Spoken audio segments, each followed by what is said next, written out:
खारेगाव पारसिकनगर येथे नव्याने बसवण्यात आलेल्या सीसीटीव्ही कॅमेऱ्यामार्फत खारेगाव कळवा विटावा टू व्हीलर चालकांना वाहतूक शाखेने दंड आकारण्यास सुरुवात केली होती.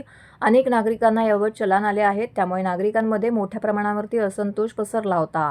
या घटनेची दखल घेत शिवसेना उपनेते दशरथ पाटील यांच्यासोबत समाजसेवक मंदार केनी, शिवसेना कळवा उपशहर प्रमुख राकेश पाटील, शिवसेनेच्या कळवा मुंब्रा सहसंघटक रचना पाटील, शिवसेना उपविभाग प्रमुख रवींद्र पाटील, विभाग प्रमुख विजय शिंदे, युवा नेते जय पाटील, नथू पाटील, शाखाराम राधे वराडकर, रोहन शिंदे, महेश गवारी, निनाद बोराडे, दिनेश कल्ले, तानाजी कोळेकर तसेच इतर शिवसेना पदाधिकारी यांच्या शिष्टमंडळाने वाहतूक शाखेचे पोलीस उपायुक्त पंकज शिरसाट यांची भेट घेतली आहे.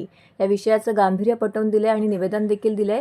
या चर्चेनंतर खारेगाव व पारसिकनगरमधील अंतर्गत रस्त्यांवरती वाहतूक विभाग कोणत्याही स्वरूपाचा दंड आकारणार नाही असं आश्वासन वाहतूक शाखेतर्फे वाहतूक शाखेचे पोलीस उपायुक्त पंकज शिरसाट यांनी उपस्थित शिष्टमंडळांना दिले. याविषयी निवेदन दिल्यानंतर शिवसेनेच्या कळवा मुंब्रा सहसंघटक रचना पाटील यांनी प्रसारमाध्यमांशी बोलताना याबाबतची अधिक माहिती दिली आहे. आज आपण इथे DCP साहेबांची भेट घेतलेली वाहतूक शाखेसंदर्भात आपण त्यांच्यासोबत चर्चा केलेली की कळवा खारेगाव विटावा परिसरामध्ये जे CCTV कॅमेरे लागलेले यामुळे नागरिकांना मोठ्या प्रमाणामध्ये त्यांना भूदंड बसत आहे आणि त्यांना जे फाईन लागत आहेत हे फाईन लागू नये या संदर्भात आपण चर्चा केली.